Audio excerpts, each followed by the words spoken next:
I-order ko muna kasi Ano ba? Pag-i-open po yung kalan. kalan. Kaya sinasabi ko, nakikiluto ka sa ibang bahay kasi. Ayan, Galit ni Ama. galit na yan mo.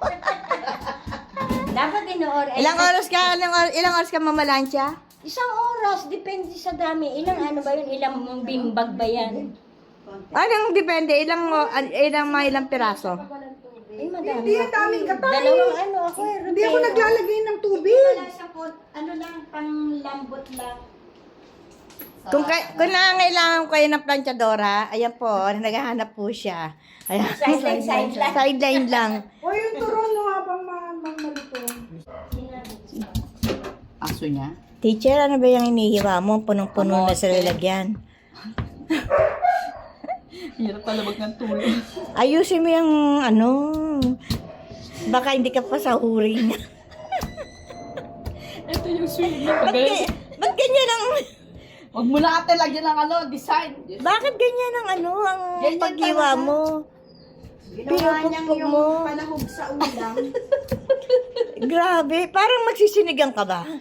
Oo, ganyan talaga. Maarte kayo.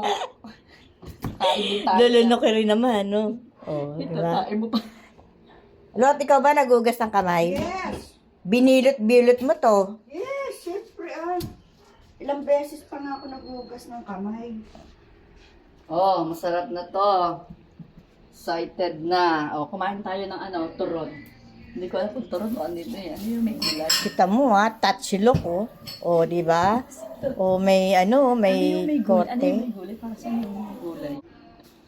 Umuli pa kayo. Wow, sunog.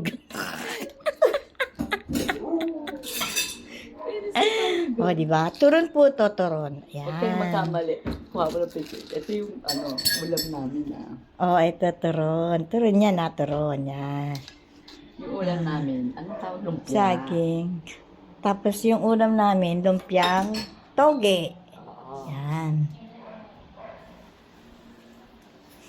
Ganda bahay niya, oh.